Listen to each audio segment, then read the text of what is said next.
Here comes the topic death of a partner. पहले concept देख लो फिर आगे बात करते हैं। सी, हम लोगों ने रिटायरमेंट ऑफ ए पार्टनर को खत्म किया था, राइट। रिटायरमेंट का मतलब क्या होता है? रिटायरमेंट का मतलब होता है सर कि कोई पार्टनर हमारा फर्म छोड़ के जा रहा है। जैसे लेट से ए है, लेट से बी है, लेट से सी है, राइट। लेट से हमारे यहाँ तीन पार्टनर है, ए बी सी। ये तीन पार्टनर में से सी बोल रहा है भैया अब हम चले, बाय बाय टाटा खत्म गया। तो ये सी जब जाने का बात करेगा सर, तो ऐसा तो है नहीं कि सी आज बोल देगा, जैसे लेट से आज 26 जनवरी है, हम जा रहे फर्म छोड़ के, बाय, ना आएंगे कल से, जो भाई ऐसे नहीं आएंगे कल से, ऐसे तो करेगा नहीं सी। तो सर सी करेगा क्या? सी वेट करेगा, सिंस रिटायरमेंट है ना, तो रिटायरमेंट को कोशिश करा जाता है कि हम लोग 1 तारीख को करें या 31 तारीख को करें या साल शुरू होते करें, साल खत्म होते करें, 6 महीने पे करें। It's good just for the financial purposes also and calculations purposes also. लेकिन जब किसी इंसान का डेथ आता है, ठीक है, लेट से मिस्टर सी का डेथ आने वाला है। मिस्टर सी का डेथ आ रहा है कब सर? 26 जनवरी को। सी बोलेगा सुनो ना, मेरा जो ए और बी पार्टनर है ना, ए और बी जो पार्टनर है, मेरे मरने के बाद तो यही लोग फर्म चलाएगा। तो डेथ को सी बोल रहा है, सी डेथ से बोल रहा है, डेथ भैया आप एक काम करिए, आप 31 मार्च को आइए ना, ताकि कैलकुलेशन ईजी हो जाए। ऐसा नहीं होता है। यानी सर रिटायरमेंट जब मेरा मन करेगा, मेरा विल के बेसिस पे होगा, लेकिन डेथ, किसी पार्टनर का डेथ, किसी इंसान का डेथ किसी के विल के बेसिस पे नहीं है, वो कभी भी हो सकता है। Done sir. यानी हमने डेथ में पहला ये चीज सीखा कि जब किसी पार्टनर का डेथ होगा तो वो रैंडमली किसी भी डेट पे हो सकता है, रैंडमली किसी भी डेट पे हो सकता है। ठीक है सर, डील डन। जब ये पार्टनर का डेथ हो जाएगा, तो सी का जितना भी कैपिटल होगा, जितना भी प्रॉफिट होगा, जितना भी रिजर्व होगा, सब कुछ पूरे पार्टनरशिप में झगड़ा ही तो सुलझा रहे हो, सब कुछ हम लोग किसको देंगे?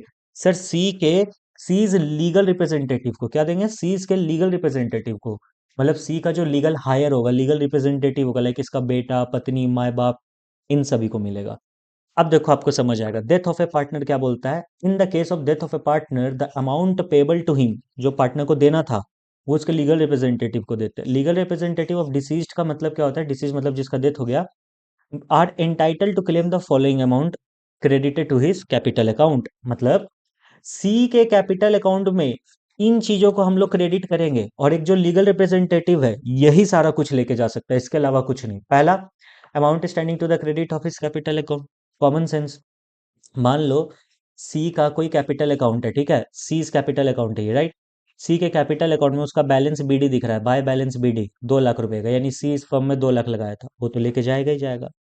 दूसरा, his share of goodwill in the firm. C ने कुछ मेहनत करा होगा, सी के नाम पे बंदे आते होंगे आपके फर्म में, है ना, सेल होता होगा, तो सी का गुडविल है, वो अपने हिस्से का गुडविल लेके जाएगा, इंटरेस्ट ऑन कैपिटल लेके जाएगा, अपने हिस्से का प्रॉफिट लेके जाएगा अगर इवैल्यूएशन में कुछ हो रहा है तो।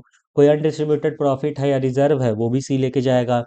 कोई share of profit up to the date of his firm is death, मतलब सी के मरने तक में, पढ़ाएंगे आगे। जैसे लेट से सी 1 जुलाई को मर गया, तो 1 अप्रैल से लेके 1 जुलाई तो फर्म चला ना, ये जो फर्म चला इसका अनडिस्ट्रीब्यूटेड प्रॉफिट भी किसको बटेगा? सर सी को बटेगा, उसके हिस्से के according, what's ever the ratio it is. आगे पढ़ेंगे हम लोग। इन सभी आइटम को हम लोग डेबिट करेंगे। क्यों डेबिट करेंगे? क्योंकि सी पे इन सब का होता है, आपको खुद पता होगा। क्या? कोई ड्राइंग्स रहा तो वो डेबिट कर देंगे, कोई इंटरेस्ट ऑन ड्राइंग्स रहा तो डेबिट कर देंगे। मैं बता दूं, जब जब पार्टनर कैपिटल घटता है तो डेबिट करते हैं, जब जब पार्टनर कैपिटल बढ़ता है तो क्रेडिट करते हैं। अगर आपको इस कॉन्सेप्ट में तनिक भी दिक्कत है, घटना बढ़ना मैं क्या राम रहीम बोल रहा हूँ, तो आप गूगल पे जाके, यूट्यूब पे जाके सर्च करो मॉडर्न अप्रोच बाय कॉमर्स वाले गुरप्रीत सिंह। कॉमर्स वाले गुरप्रीत सिंह मेरे चैनल का नाम है। मॉडर्न अप्रोच आगे लिखना, काम हो जाएगा, तुमको सीख समझ आ जाएगा। तो ड्राइंग्स, लॉस ऑन इवैल्यूएशन, इन सभी से पार्टनर का कैपिटल क्या होता है? घटता है, तो डेबिट होगा। कोई अनडिस्ट्रीब्यूटेड लॉस है या डेबिट है, वो सारा कुछ। और क्या होगा sir? His share of reduction in the value of goodwill. हो सकता है गुडविल का वैल्यू में रिडक्शन आया तो उसका शेयर लेंगे हम उससे, कि भाई देख गुडविल घट गया। हो सकता है तू मर गया, अलग बात है, सी सी के लीगल रिप्रेजेंटेटिव को बोलेंगे हो सकता है तुम्हारे फादर मर गए, बट उससे पहले हमारा गुडविल का रिडक्शन भी तो हुआ था, तो भी भरपाई करेंगे भाई। The legal representative of a deceased partner entitled to interest of 6% per annum due from the death of a partner till the death of payment। यानी कि सर मोस्ट इंपॉर्टेंट है ये, मोस्ट इंपॉर्टेंट, अगर सी मर गया, सी अगर मर गया और उसके लीगल रिप्रेजेंटेटिव को हमने पेमेंट नहीं दिया इमीडिएटली सी के मरने के टाइम पे, तो जब तक हम लोग उसका पेमेंट ड्यू था और जब तक हम लोग उसका पेमेंट डन ना कर दे, उस बीच के गैप में कितने परसेंट का रेट ऑफ इंटरेस्ट लगेगा सर? 6% का रेट ऑफ इंटरेस्ट हम लोग सी के लीगल रिप्रेजेंटेटिव को देंगे, और to that portion of the profit which is earn by the firm with the amount of due to the deceased partner. कहने का मतलब क्या है, या तो हम लोग उससे 6% का इंटरेस्ट उसको देते रहेंगे लीगल रिप्रेजेंटेटिव को, नहीं तो जो पैसा हमने सी का अपने फर्म में रखा उससे जो हमने कमाया वो भी पैसा हम लोग किसको देंगे, लीगल रिप्रेजेंटेटिव को देंगे। अब प्रॉफिट प्रॉफिट प्रॉफिट इतनी देर से बात हो रही है, कैलकुलेट कैसे होता है। प्रॉफिट कैलकुलेट करने का किसी के भी डेथ के टाइम पे पार्टनरशिप में दो रास्ता है, टाइम बेसिस, टर्नओवर या सेल्स बेसिस। आ जाइए पहले टाइम बेसिस देखते हैं। ये इलिस्ट्रेशन नंबर 58 है, आप इस क्वेश्चन को एक बार देख लेना, ठीक है। सर आप नहीं कराओगे, मैं कराऊंगा, बट आप एक बार इस क्वेश्चन को जरूर से देख लेना, कॉन्सेप्ट बिल्डिंग क्वेश्चन है, ठीक है। मान लो 30 जून 2022 को कोई पार्टनर रहा होगा जो मर गया, ठीक है। मेरे हिसाब से कौन पार्टनर मर गया होगा, ए का कैलकुलेशन कर रहे हैं तो मेरे हिसाब से ए ही मरा होगा। तो ठीक है, ए बी सी तीन पार्टनर थे, किसी फर्म में कितने पार्टनर थे, ए बी सी। ए मर गया, तो सर टाइम बेसिस हमें बोलता क्या, पहले आप वो बता दो, फिर आप क्वेश्चंस करवाते रहना। चलो मैं आपको समझा देता हूँ टाइम बेसिस बोलता क्या है। बस मेरी बात को ध्यान से सुनना, तुम्हारा काम हो जाएगा, सुन लोगे काम हो जाएगा, नहीं सुनोगे तो भैया जो करना करो। सुनो, मान लो ये एक समय चल रहा है 2026 से लेके 2027। ऑब्वियस ही बात है, 1 अप्रैल 2026 से लेके 31 मार्च 2027। पार्टनर लेट से 1 जून को मर गया, मार्च अप्रैल मई जून जुलाई, चलो 1 जुलाई को मर गया। पार्टनर कब मर गया सर, 1 जुलाई को मर गया। कौन मर गया, लेट से ए मर गया। कितने पार्टनर थे सर, तीन पार्टनर थे, ए बी सी तीन पार्टनर थे। ए क्या हो गया सर, ए आज के दिन में मर गया, कब, 1/7/2026 में। तो कॉन्सेप्चुअली चले तो जितना इस समय में इतनों ने कमाया है, जितना इस समय इन लोगों ने कमाया है, इतने बेसिस पे इन लोगों को दे दो ना इन लोगों का प्रॉफिट, दिक्कत क्या है। जितना भी समय ए जिंदा रहा है, जैसे 1 अप्रैल से लेके 1 जुलाई तक ए जिंदा रहा, यानी 3 महीने जिंदा रहा। तो एक काम करो, ए का कैलकुलेशन अभी कर दो और निपटा दो। इसको कहते हैं टाइम बेसिस कैलकुलेशन। इसको क्या बोलते हैं बाबू सोना, टाइम बेसिस कैलकुलेशन। लेकिन एक चीज याद करो, एक चीज याद करो, आपने पढ़ा होगा, मैं आपको रिमाइंड करा रहा हूं।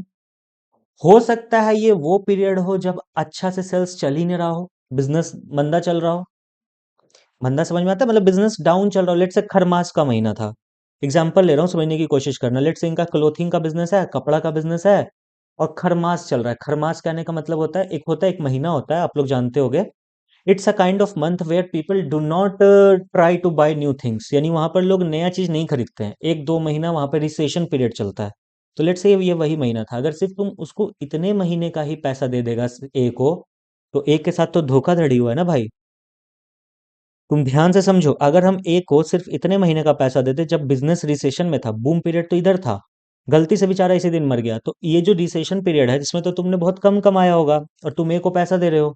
तो इसके लिए कॉन्सेप्ट आया कि हम लोग ए को या तो पिछले साल का पैसा कैलकुलेशन करके देंगे, नहीं तो पिछले कई सालों के पैसे को कैलकुलेट करके देंगे। मैं समझाता हूँ कैसे।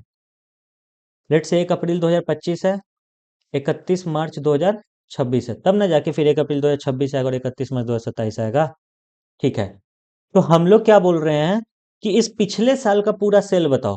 लेट से पिछले साल का सेल हुआ था 6 लाख, बहुत कम हो गया, 60 लाख।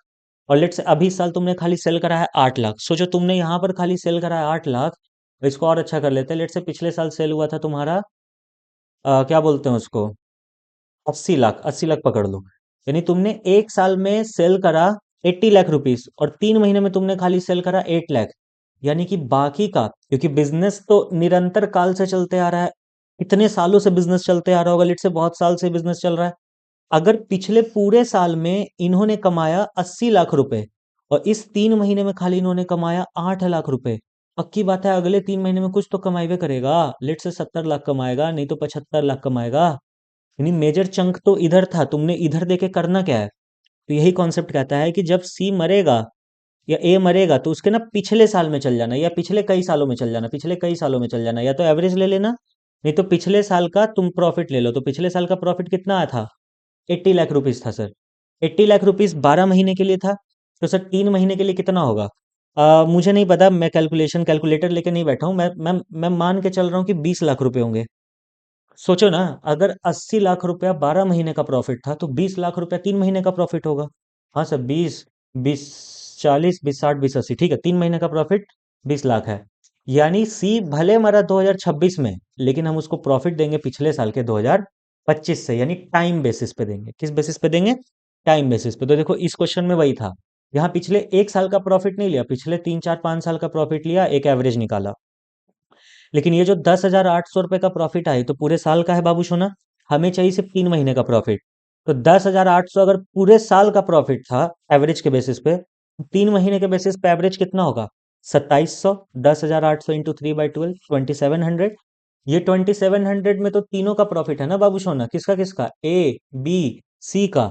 हमें किसका चाहिए? सिर्फ ए का, क्योंकि मरा ये है। तो हमने ए का प्रॉफिट इसको दे दिया। अभी जर्नल एंट्री मत देखना, छोड़ दो, अभी जर्नल एंट्री पे ध्यान मत दो। ठीक है सर, समझ गए। यानी अगर मैं आपको टाइम बेसिस के बारे एक बार और बताऊं, तो जिस साल पार्टनर मर रहा है ना, जितने समय का है, उस समय का मत दो, उसके पिछले पीरियड पे जाओ, ताकि पूरे साल का तुम निकाल सको और उस समय का कैलकुलेशन कर सको। ये निष्पक्षता होता है। ये एक तरीके से होता है कि हम जेन्युइनली उसको उतना पेमेंट कर रहे हैं जितना का वो हकदार था। ठीक है। तो जो भी पेमेंट आप निकालोगे पिछले साल का, वो पूरे ईयर का आएगा। उसको ईयर में से जब तक पार्टनर जिंदा था तब तक में कन्वर्ट कर लेना, हमारे केस में 3 मंथ। कन्वर्ट करोगे तो ये पूरे फर्म का आएगा। लेकिन हमें किसका चाहिए? जो पार्टनर मर गया, डाइड पार्टनर का, तो उसके उस रेशियो में निकाल लेना। जैसे अगर मैं आपको यहाँ दिखाऊं, तो ये 10,800 क्या हुआ? पूरे ईयर का आया। हमने इसको उस महीने तक में कन्वर्ट करा जिस महीने तक पार्टनर मरा था। हमारे एग्जाम्पल में लेट से 3 महीना। लेकिन ये जो 3 महीना है, इसमें तो ये इस प्रॉफिट में तो सबका हक है ना, ए का भी है, बी का भी है, सी का भी है। मरा था ए, तो हमने सिर्फ ए का हक निकाला, जो कि आ गया 900 रुपीज। डन है? Yes sir. Case one case two क्या बोलता है सर? देखो केस वन में सिर्फ ना एक ही चीज चेंज है केस वन और केस टू में बाबू सोना, कि केस टू में जहां तक मुझे याद है, आई एम सो सॉरी। तुम्हें पता है मैं जब भी रिवीजन कराता हूँ मैं कभी बुक नहीं देखता हूँ, मैं बस आता हूँ, मैं वीडियो बनाना शुरू करता हूँ। तुम यकीन करो, मैं तुम्हें लेट डाउन नहीं करूंगा। अगर मैंने गलती करी होगी, जिसका चांस 0.01% है, क्योंकि मैं 0.01%, क्योंकि मैं एक इंसान हूँ, चांसेस है, तो मैं कमेंट सेक्शन में रेक्टिफाई कर दूंगा, पिन कर दूंगा खुद का किया हुआ कमेंट। तो वहां से देख लेना। लेकिन मुझे 99.9% श्योरिटी है, जो मैं बताने जा रहा हूँ सही है, भरोसा रखो। जैसे केस वन में कैलकुलेशन हुआ, वैसे ही केस टू में भी कैलकुलेशन होगा। फर्क क्या है? केस वन में हमें नहीं बताया था कि पार्टनर का न्यू रेशियो क्या होगा, लेकिन केस टू में हमें बता दिया है कि पार्टनर का न्यू रेशियो क्या होगा। Got it? I repeat my words. Case one में हमें नहीं बताया है कि पार्टनर का न्यू रेशियो क्या होगा, बट केस टू में हमें बताया कि पार्टनर का न्यू रेशियो क्या होगा। सुनो मेरा बात ध्यान से।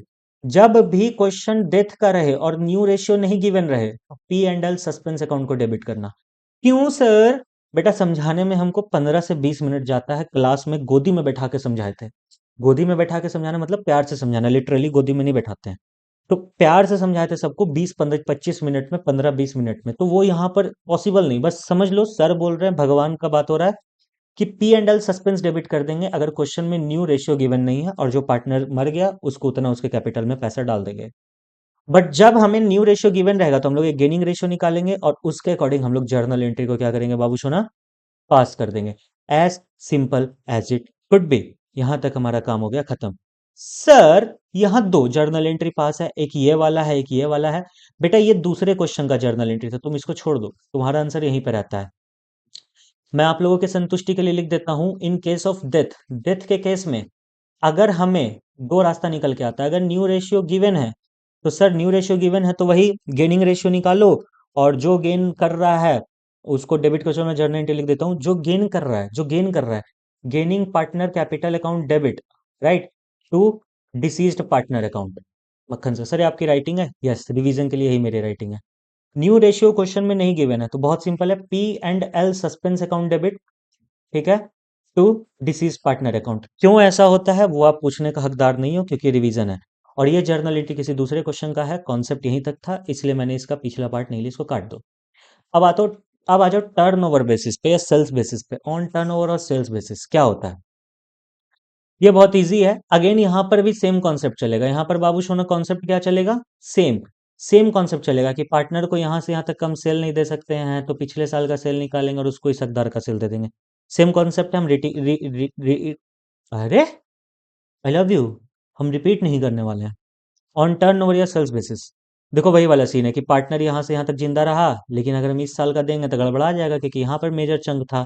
तो हम लोग पिछले साल में जाएंगे और यहाँ से यहाँ तक का प्रॉफिट दे देंगे। C sales profit 15 lakh, 9, 3 lakh, 2 lakh and all, ये तुम खुद से कर लोगे, मुझे यकीन है। केस नंबर 1 में पक्की बात है, न्यू रेशियो नहीं गिवन होगा तो P&L सस्पेंस डेबिट हो गया to deceased partner account. Case number 2 में दिया होगा तो ये डेबिट हो गया। केस नंबर 3 में वाई का कैपिटल से जितना वाई को मिलना चाहिए था, जितना हकदार था वो, टू वाइज एग्जीक्यूटर अकाउंट। मतलब कि हम बोल रहे हैं कि वाई का लाइबिलिटी, वाई का कैपिटल अब मेरे यहाँ से हो गया खत्म, कैपिटल का घटना हम लोग करते हैं डेबिट, और हमने वाई का एग्जीक्यूटर लीगल हायर का हमने क्या कर लिया, अकाउंट को यहाँ पर क्रेडिट। क्यों? क्योंकि लाइबिलिटी का बढ़ना हम लोग क्रेडिट करते हैं। अब आया अकाउंटिंग ट्रीटमेंट ऑफ गुडविल, क्या होगा? सेम कॉन्सेप्ट, जो पार्टनर कंटिन्यू कर रहा है उसको डेबिट, जो पार्टनर मर गया उसको क्रेडिट, बात खत्म। ठीक है। गेनिंग रेशियो में होता है, कॉमन सेंस है। When goodwill already appearing in the book, 100 बार पढ़ा है, सारा partner capital account debit to goodwill account, old ratio में। सनी की भी दिक्कत आ रहा है रिटायरमेंट या डेथ वाले चैप्टर में, तो तुम कहाँ जा सकते हो? एडमिशन वाले चैप्टर में जाओ, वहां तुमको क्लियर हो जाएगा। Adjustment related to accumulated profit पढ़ा हुआ है। सारा जितना भी रिजर्व है, मैंने 1000 बार बोला है, जब भी रेशियो चेंज हो, किसी का एडमिशन हो, रिटायरमेंट हो, डेथ हो, कुछ हो, सारा रिजर्व डेबिट करो, ओल्ड रेशियो में क्रेडिट कर दो, बात खत्म। और एक्यूमुलेटेड लॉस है तो ओल्ड पार्टनर कैपिटल अकाउंट को डेबिट करो और जो भी लॉस उसको क्रेडिट कर दो। ये उसके बेसिस पे इलिस्ट्रेशन था। Payment of amount due to retiring partner, okay, ये अच्छा पॉइंट है कि पेमेंट ऑफ अमाउंट कैसे करेंगे, यानी जब पार्टनर रिटायर हो रहा है, डाई कर रहा है, मर रहा है मतलब, तो कैसे उसको पेमेंट करेंगे? अगर पेमेंट चेक में हुआ तो क्या होगा? पार्टनर का कैपिटल घटना डेबिट होता है, इसलिए हमने यहाँ पे डेबिट करा। और कैश एसेट है, एसेट का भी घटना एसेट का घटना क्रेडिट होता है, इसलिए हमने यहाँ पर क्रेडिट करा। तो जर्नल एंट्री क्या बनेगा अगर हम लोग रिटायरिंग या डेथ वाले पार्टनर को पेमेंट कर रहे हैं? डेथ पार्टनर को नहीं, क्योंकि उसके लीगल हायर को पेमेंट होता है। अगर हम लोग किसी रिटायरिंग पार्टनर को पेमेंट करें तो क्या करेंगे? जो पार्टनर रिटायर हो रहा है उसका capital account debit to cash या बैंक अकाउंट। अगर हम लोग क्या कर रहे हैं सर, अमाउंट पे हुआ कैश में और अमाउंट ड्यू टू हिम, तो सर अमाउंट कैश में पे नहीं हुआ, नॉट पेड, नॉट पेड। पहला वाला केस में पे हुआ था, इस वाले केस में पे नहीं हुआ। पे अगर नहीं हुआ है कैश में, तो सुनो ना, रिटायरिंग पार्टनर का कैपिटल तो डेबिट करवे करेंगे क्योंकि वो हमारे यहाँ से जा रहा है, और एक लोन अकाउंट, एक लायबिलिटी क्रिएट कर लेना। कैपिटल का घटना डेबिट करते हैं, लोन का बढ़ना क्रेडिट करते हैं, इसलिए हमने डेबिट क्रेडिट करा। लास्ट टॉपिक, फिर ये चैप्टर खत्म। मोस्ट इंपॉर्टेंट नोट, अगर रेट ऑफ इंटरेस्ट लिखवाए हुए हम, ये मेरा notes copy, self made notes है। If the rate of interest of the loan is not बड़ा हॉट है, is not given in the question, then we will provide at the 6% interest, already studied in the first class of the first chapter of partnership. याद करो, हमने partnership deed में पढ़ा था, video uploaded है, जाके देख लेना। If nothing is mention in the question, we will assume that retiring partner capital is being paid, sorry, being paid by transferring to his loan account. अगर क्वेश्चन साइलेंट है कि कैश में दिए हैं या लोन पे ट्रांसफर किए, तो मान लेंगे लोन पे ट्रांसफर किए हैं। इसी के साथ हमारा 4 चैप्टर खत्म हो जाता है, किसका? पार्टनरशिप फर्म का। अब जो बच्चे यहाँ पर देख के चले गए होंगे उनका तो स्वाहा हो गया, अब वो नाचते फिरेंगे, नचदी फिरा, गाना गाते फिरेंगे। सुनो मेरा बात ध्यान से, अगला चैप्टर है आपका dissolution of A partnership firm. अगला चैप्टर आपका क्या बाबू सुना? Dissolution of A partnership firm, dissolution of A partnership firm. Sir video कब आएगा? मेरे प्यारे प्यारे गुल्लू पुल्लू, वीडियो अपलोडेड है सर, लेकिन वो तो 1-2 साल पुरानी वीडियो है ना। क्या हो गया, 1-2 साल पुरानी वीडियो है तो? बेस्ट एक्सप्लेनेशन है, ऑल यू नीड का जो सीरीज है, मैंने वहां पर वीडियो अपलोड करी हुई है, आप वहां से जाकर जरूर देखिएगा, और आपको कोई दिक्कत नहीं आएगी। मैं जेन्युइनली बता रहा हूँ, वीडियो ऑलरेडी अपलोडेड है, ठीक है, आप वहां से जाकर देख सकते हैं। और सर कैसे आपकी वीडियो मिलेगी? चलो मैं आपको वो दिखा देता हूँ, मेरी वीडियो आपको कैसे मिलेगी। Let me go to the Chrome, here we go, let me go to the channel dashboard. Yes sir, मैं अपना फिर चैनल खोलूंगा, ठीक है। जैसे ही मैं अपना चैनल खोलूंगा, लेट से आप मेरे चैनल पे आ गए हो, राइट, मैं ये मान के चल रहा हूँ, मैं ये अज्यूम करके चल रहा हूँ कि आप मेरे चैनल पे आए हुए हो, और मैं आपको बता रहा हूँ डिसोल्यूशन की वीडियो आपको कैसे मिलेगी। आप इधर जाओगे, होम है, वीडियोस है, शॉर्ट्स है, लाइव है, कोर्सेस है। कोर्सेस में जाना, अगर कोर्स में नहीं दिखे तो प्लेलिस्ट में जाना, दोनों में कहीं भी जाना मिल जाएगा, या तो कोर्सेस में जाना है तो प्लेलिस्ट में। लेट से मैं कोर्सेस में गया, ठीक है, कोर्सेस में जाके देखो, यहाँ मैंने सब लिख रखा है, मैक्रो इकोनॉमिक्स का ऑल यूनिट सारा कुछ अपलोडेड है, अकाउंटेंसी अपलोडेड है, बिजनेस स्टडी अपलोडेड है। मैक्रो और बिजनेस स्टडी 100% कंप्लीट है, सिर्फ अकाउंट्स बच रहा है। अकाउंटेंसी में जाके व्यू फुल कोर्स करना या फिर प्ले ऑल करना, जो मर्जी करो, मैं व्यू फुल कोर्स कर रहा हूँ। खोलूंगा तो मेरे पास वीडियोस आ जाएंगी, इसी में देखो यहाँ डिसोल्यूशन वाली वीडियो है, पहली वीडियो 8 मिनट की है, दूसरी वीडियो 14 मिनट, फिर 11 मिनट, 16 मिनट, 12 मिनट और 13 मिनट। इतने में पूरा का पूरा डिसोल्यूशन कंप्लीट हो जाएगा। और इस वीडियो के लास्ट में मैंने बोला अपने मुंह से, हो सके तो एक और क्वेश्चन कराऊंगा जिसकी रिक्वायरमेंट आप कम ही समझो, क्योंकि जिस हिसाब से मैंने पढ़ाया है इसमें घुस घुस के, वो बेस्ट ऑफ द बेस्ट है। उसके ऊपर आप नहीं सोच सकते हो कि कोई आपको पढ़ाएगा। आप वीडियो जाके देखो। और इतने समय से आप मेरा साथ दे रहे हो, इतना मैंने आपके लिए कंटेंट डाला है, चिंता मत करो। मैं कभी भी अपने स्टूडेंट से धोखाधड़ी नहीं करता। मैं यहाँ धंधा करने नहीं आया, मैं यहाँ पढ़ाने आया हूँ। ठीक है। मुझे धंधा करना होता तो मैं अच्छे से धंधा कर सकता हूँ, ये सबको पता है, मेरे स्टूडेंट्स को खासकर पता है। तो अगर मैं निस्वार्थ पढ़ा रहा हूँ, तो आप लोग बस मेरा पढ़ाई पर फोकस करो जो मैं पढ़ा रहा हूँ, और उसका लुफ्त उठाओ। ये वीडियोस देख लेना डिसोल्यूशन। तो मैं कह सकता हूँ कंप्लीट पार्टनरशिप बुक हमारी कंप्लीट हो गई है, राइट। हमारी partnership book done. Partnership 100% done. Partnership book 100% done. 100% done, यानी 100% रिवीजन हमने इसका कर लिया है। सर वीडियो लिंक डिस्क्रिप्शन में डाल दो या कमेंट सेक्शन में डाल दो वो डिसोल्यूशन वाला का। ठीक है, मैं सोचूंगा इसी इसी ये वाला जो मैंने प्लेलिस्ट दिखा है ना, ऑल यू नीड, इसी का मैं लिंक डाल दूंगा। और तुम चाहते हो, अगर तुम्हें ये लेक्चर लगे, तुम चाहते हो अगर तुम्हें ये फ्रूटफुल हो, तुम एग्जाम में सब कुछ अच्छे से लिख सको, या तुमको मेरा बात समझ में आया, या जो भी, तो गुरु दक्षिणा तो देना पड़ेगा। बिना गुरु दक्षिणा के तो कुछ नहीं होता। महाभारत में भी गुरु दक्षिणा देना पड़ा था। तो वीडियो को लाइक करो, कमेंट करो और सब्सक्राइब करो। मेरे लिए इतना गुरु दक्षिणा काफी है। ठीक है। चार चीजें होती ना, लाइक सब्सक्राइब शेयर कमेंट, कोई तीन चीज कर लो। लाइक करो या सब्सक्राइब करो या शेयर करो, कोई तीन चीज करो, लेकिन कोई तीन चीज करो। मेरे को मेरा गुरु दक्षिणा मिल जाएगा, तुमको फिर तुम्हारा फल मिल जाएगा। तो thank you so much guys, आज का क्लास यहीं तक।